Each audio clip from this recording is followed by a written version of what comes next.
Hello, everybody. Jonathan Pola here with West Coast Weather. Today is March 8th.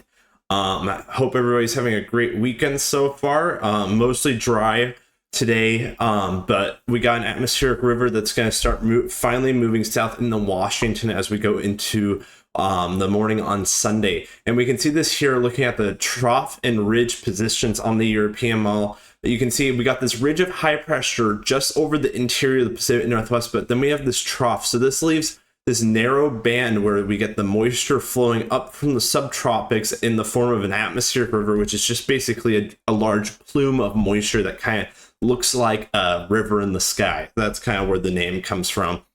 And it's very descriptive the way it is. But then we can see it's going to continue to meander over southwest British Columbia over the next day, but then watch as that our ridge starts moving to the south and then our trough starts moving, and this will bring the moisture right into Washington. But it's going to be pretty progressive as we go into Sunday, and it should be mostly kicked out by Monday. Then we get maybe a slight bit of a break in the precipitation, and then the big story for weather coming up is going to be this trough that digs out of the Gulf of Alaska. And you can see, look at how it's kind of bulging out right there. That is right underneath that trough. This is looking way up in the atmosphere. And there's going to be a cyclone that forms right on the end of this trough. And exactly how close the cyclone gets to us will really show us how strong of the impacts are going to be. Most models are keeping it kind of going up towards in the Vancouver end, but some models are still hinting at it going into Washington, and the models are still all over the place on exactly how strong this low is going to be. So that goes into us on Wednesday, early Wednesday, and kind of gets out by the afternoon. Then the trough digs out of California, bring a significant frontal system and precipitation to California. Then that kicks off, and then we get just a train of storms. We get that trough going through that with that cyclone. Then we get another pretty strong frontal system that moves in on the day on Friday and the Saturday. This keeps precipitation, cooler temperatures, mountain snow, and all sorts of stuff, and gusty winds for parts of the coastlines as well, maybe parts of the interior as well. Then we get another system that another trough moves down to California. Then we get another trough that comes in right behind it. This is getting in the 10 days. Maybe we get a bridge building up, but then we get more systems even after that. So we're going to be entering a very active period of weather through about at least the next week, 10 days, maybe even after that as well. So looking at the precipitable water in inches, this is basically just a measurement of how much moisture there is in a column of air. And this really shows us why we call it an atmospheric river. Look at this. It's this narrow band of moisture that looks like a river up in the atmosphere. This is coming straight down just from, actually from the Hawaiian Islands, kind of. So you can call this a pineapple express. So every pineapple express is an atmospheric river, but not every atmospheric river is a pineapple express, if that makes sense. But that's just getting into the specifics that aren't really needed.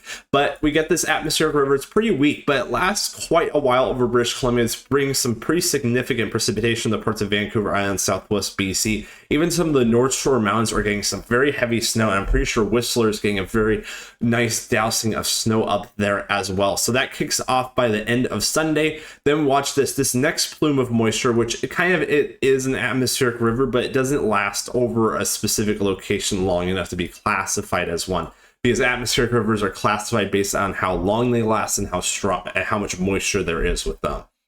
So this is what we're going to watch. There's going to be a storm that forms right on the end of this this kind of plume of moisture as we go in the later Tuesday and the Wednesday.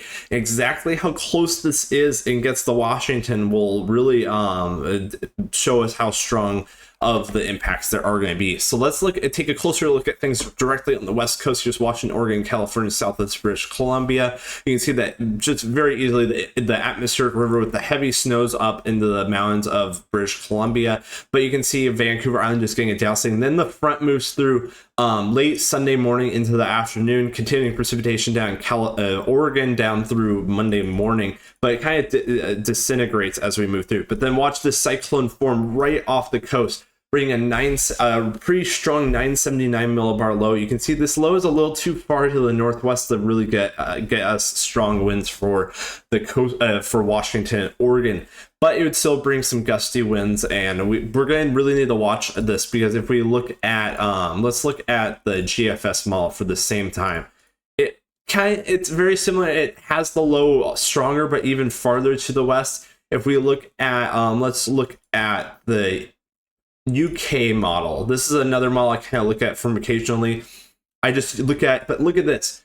It brings the low, brings a 967 millibar low just off the coast. This would bring some localized strong winds to parts of northwest Washington, maybe even southwest British Columbia as well. So the specifics of the system are kind of all over the place. So what we can really take away is that there's going to be a cyclone that forms off of Vancouver Island and the Washington coastline. Just how close and how strong that is we still need to look at that, and I'll likely have a video early next week talking about that as well. So once we get closer to the event over the next couple of days, we should have a better idea on exactly what's going to happen. So now let's take an even closer look at things on the Pacific Northwest. Here's Washington, Oregon, Vancouver, BC is up here, Vancouver Island. You can see this atmospheric river is going to be also bring some blustery, very long-lasting blustery to localized strong winds especially for Whidbey Island up towards Bellingham and the San Juan Islands. The strongest winds will be as we go in later tonight, Saturday night, in the Sunday morning, with some gusts up towards 50 miles per hour showing up on the European model on Sunday morning.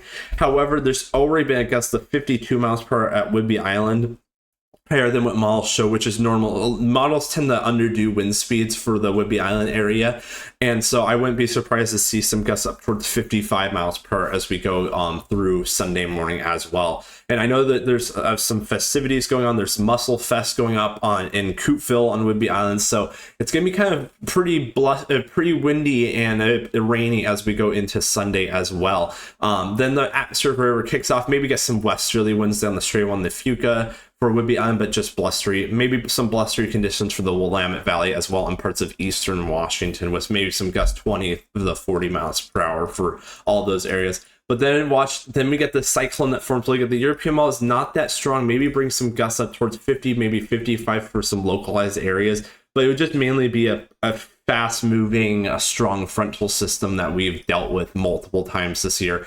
So generally, models are leaning towards a not very significant event for any of Western Washington, but some models are still hinting at that possibility, so it's good to at least keep that in mind. Looking at composite reflectivity on the HRRR model, this is kind of what the model thinks what the radar is going to look like. You can see some parts of extreme northwest Washington, like Blaine, maybe northern Bellingham, the San Juans, and up towards Forks and Nia Bay on the coastline, maybe getting rain today. But look, this atmospheric river just sits over southwest British Columbia, bringing some very heavy precipitation. But then by the time we get in this is late Sunday morning, maybe around 9 to 11 a.m., the precipitation starts moving south. You can see then it gets really rainy for the afternoon commute and evening commutes for Western Washington. Then we get even a little bit of a convergence zone right here. This will bring some enhanced, heavier precipitation to parts of the Everett, Lake Stephen, South Whidbey Island areas, parts of the northern Kitsap. Maybe some heavy showers Sunday evening as well for parts of the coastlines as well. But not really going to be anything significant with that. And then the atmospheric river disintegrates over Western Oregon as we go on Monday morning. We get total precipitations with this event. We can play this out. Look at this. This is totals through Monday morning. Several inches for the North Shore Mountains of BC, Vancouver Island, also the Olympic Peninsula and the North Cascades, but generally only maybe a couple tenths of an inch to maybe a half inch to a localized inch for parts of Western Washington. Generally, and then no precipitation as you go in the southern Oregon and California. But then that changes as we go through. That cyclone comes in, bringing a strong frontal system and multiple systems after that as we go into next weekend and into the following week as well. You can see, look at some of these totals. This is just one model, so don't take this for verbatim. but this could be a very active period weather for all of the West Coast. Look at this. You can see some precipitation totals approaching over 10 inches. This would be mostly snow for the Sierra Nevada as well. You can see even approaching half a foot of rainfall for parts of the Bay Area as well, all the way in along the Oregon coastline as well. Portland, Seattle approaching a couple inches of precipitation, even more as we go through the 16-day time frame. So we're gonna have to really watch out for this.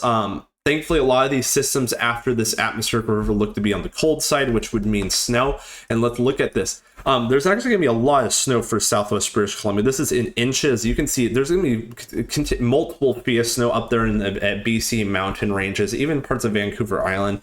Generally, only the highest terrain of the Cascades as well. But even snow levels might go down a bit as we go into Sunday night and the Monday morning. So just watch out if you're going over the passes over the next couple of days. Just keep an eye on the forecast out there and all the road conditions. Let's actually go back to this and play this out through the 10-day time frame. Look at this. This is just beautiful to see this time of the year, because as we're going through March and into spring, we really want to start building up that snowpack so that we have good reservoirs as we go into the late spring and summer time frame. You can even see some of these colors mixing into the lowlands. We may have some periods next week where we get some snowflakes, some wet snow mixing into some of the lower elevations. Nothing significant expected with this for the lowlands, but you could see some snowflakes mixing in, maybe all wet snow for some periods, and even for Spokane as well. But you can see, look at this, over 100 inches of 200 inches of snow in the 10-day time frame for parts of the Sierra Nevada mountains of California. That would be really great for them down there, especially because they've been pretty dry this season. But that would be great to see. This is a great pattern coming up. And let's look at the Climate Prediction Center.